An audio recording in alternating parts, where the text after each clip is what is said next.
Now to the cackling witch herself, Joy Behar from The View, whose jealousy is something to behold. I think she's probably been put in there because, according to Donald Trump, she's a 10. You know that's what it is. Here is Joy objectifying the White House press secretary, saying she only has the job because she's hot. Think you understand the media world? Think again. Just when political sides seemed clearly drawn, something unexpected happened. Two heavyweights from completely opposite ends, people who wouldn't share a room, let alone beliefs, locked onto the same target. That target was the daytime talk show giant, the queen of unsolicited opinions, Joy Behar. This wasn't coordinated. It was a comedic collision so unexpected it felt like a system glitch.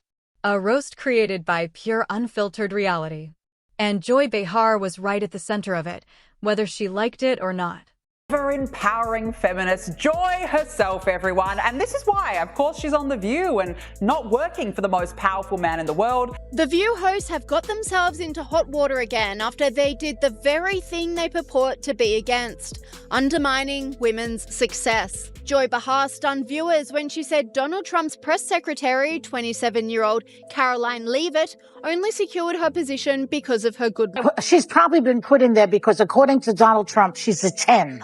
You know that's what it is. I want to be clear, though, it's not her first job. It was her first press briefing. She worked in the previous Trump administration. The comment was bizarre, especially coming from Joy Behar, who is as woke as they come and positions herself as a champion of feminism. This online commentator said, disgusting Joy Behar of The View accuses Karoline Leavitt of being hired only because Donald Trump thought she was a 10. For years, Joy Behar has been a constant presence on daytime TV, turning The View from a simple discussion panel into something closer to a verbal boxing ring where opinions land with real intensity. She's built a reputation on strong confidence, delivering bold takes with certainty that makes every topic feel personal and every debate feel high stakes. Every major world event seemed to circle back into a political lens. She's also been part of moments that sparked major public reaction, including a comment comparing a certain red hat to a controversial symbol. That statement drew immediate pushback from critics who argued political disagreement should not extend into broad judgments about large groups of people. The moment became part of a larger conversation about where the line sits between political criticism and broader social generalization. When commentary becomes consistently certain and strongly framed, it naturally raises questions about how much space remains for nuance or differing perspectives. Supporters see it as confident, opinion-driven media, while critics argue it reflects a broader trend where strong reactions take center stage over measured debate. Over time, Behar has come to represent a recognizable style, direct, opinionated, and shaped by fast-moving discussions where emotions often run high.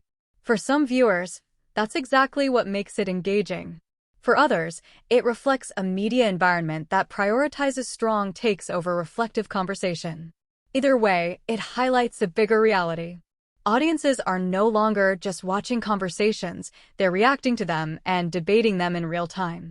In that environment, personalities like Behar naturally become focal points in a larger cultural discussion about how political media is evolving.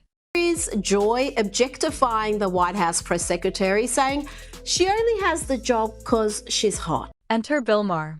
For years, he's positioned himself as a liberal willing to challenge his own side, pointing out what he sees as contradictions and excesses in progressive media. Lately, his commentary has focused on what he describes as a shift toward emotion-driven debate, where strong reactions matter more than detailed discussion. From his perspective, cable news and daytime panels sometimes prioritize engagement over deeper conversation. He doesn't always single out individuals directly, but his criticism applies to familiar media formats where debates become more performative and less structured. In this context, Maher's broader point is about the quality of discourse rather than specific personalities, highlighting concerns about group dynamics, media incentives, and the balance between opinion and analysis. Caroline would wipe the floor with you bitter banshees any day. How well you can do your job, and the American people agree with that sentiment. So it's about confidence, skill, and merit. But Maher isn't alone in this media space. On a different corner of the political commentary world sits Greg Gutfeld. If Maher comes across like a frustrated professor breaking down discourse failures, Gutfeld plays the satirical commentator, using humor and caricature to respond to media personalities and trends. From his perspective, the media landscape isn't just a debate arena, it's also a source of comedy where certain public figures become frequent reference points. When he talks about Joy Behar, it's generally in a satirical context, focusing more on media style and presentation than policy. He often frames her as part of a broader media environment where strong opinions and expressive delivery are central to the format. His commentary tends to emphasize performance and tone rather than detailed policy debate. At times, he highlights moments from television discussions he finds exaggerated, using them as examples of how modern political commentary blends entertainment with opinion. His approach leans heavily on satire, aiming to expose contradictions through humor. Overall, Gutfeld's style turns media personalities and moments into comedic commentary, inviting audiences to view political talk shows as both discussion platforms and personality-driven entertainment. Focused on ensuring that the most competent individuals, the best and the brightest in this country, are in position. Here's where it gets interesting.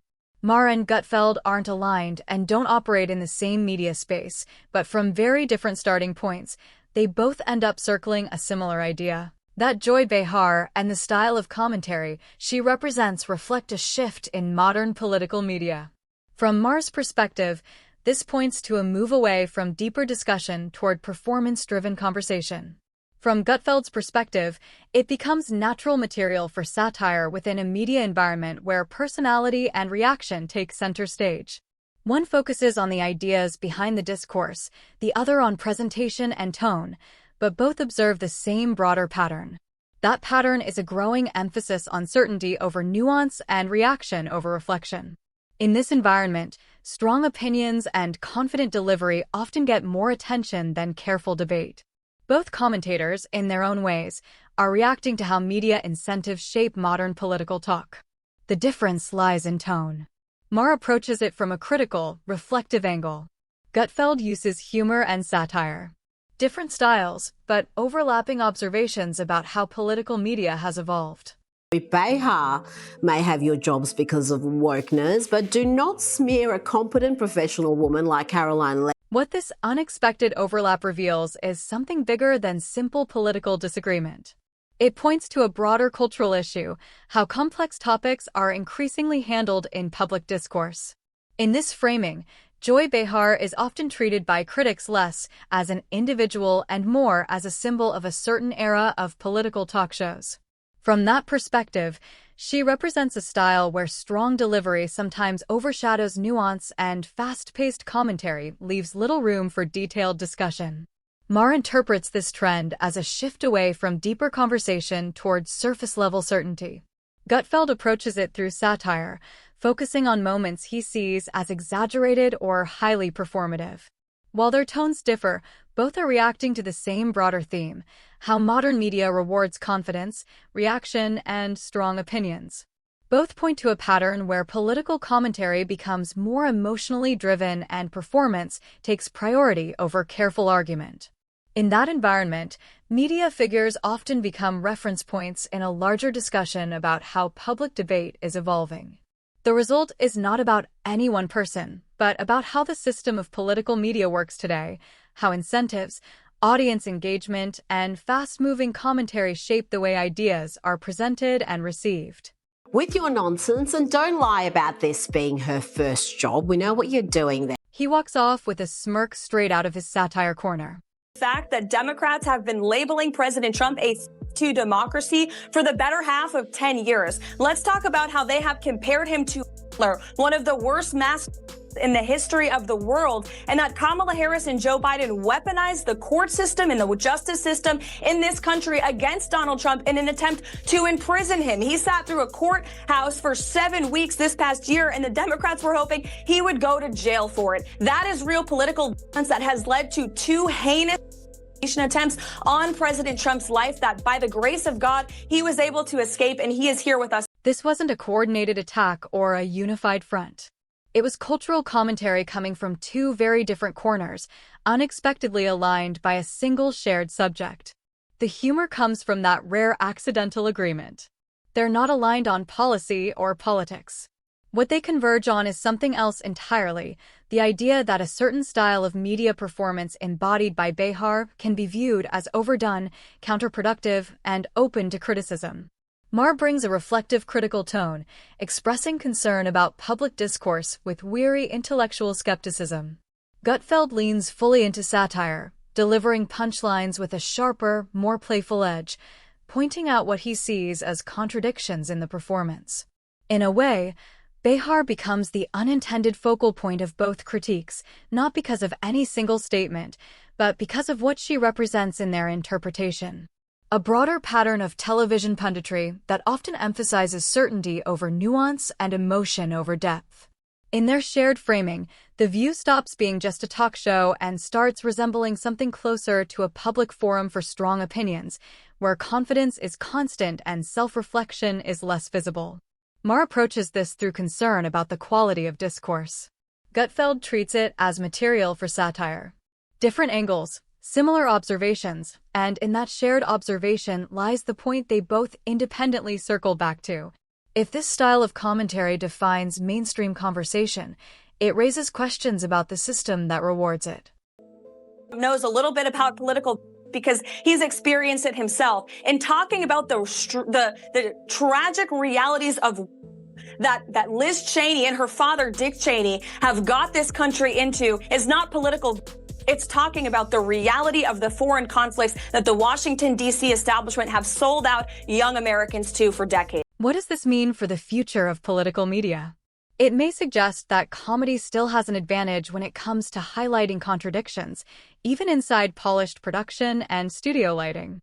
It also suggests that when voices from different sides of the spectrum point towards similar examples, it can be worth paying closer attention. In this framing, Joy Behar is viewed as more than just a panelist. She becomes, in critics' interpretations, a reference point for an era where strong delivery can sometimes be mistaken for deeper insight and where having a platform is often treated as a form of authority, not as a target, but as an example used to discuss broader trends in media commentary. From Mar's perspective, she reflects a shift in public debate toward more performance-driven discussion. From Gutfeld's perspective, she becomes material for satire used to highlight perceived inconsistencies through humor. Different styles, but both engaging with a similar theme. And that may be the key takeaway. When people with very different viewpoints arrive at overlapping cultural observations, it can suggest the issue goes beyond partisanship alone. It may point to broader patterns in how media conversations are shaped and presented. In that sense, the focus is less on any one individual and more on a recurring pattern, a style of discourse centered on certainty, reaction, and constant performance. And when both critique and comedy highlight similar patterns from different angles, it says more about the structure of media incentives than about any single person.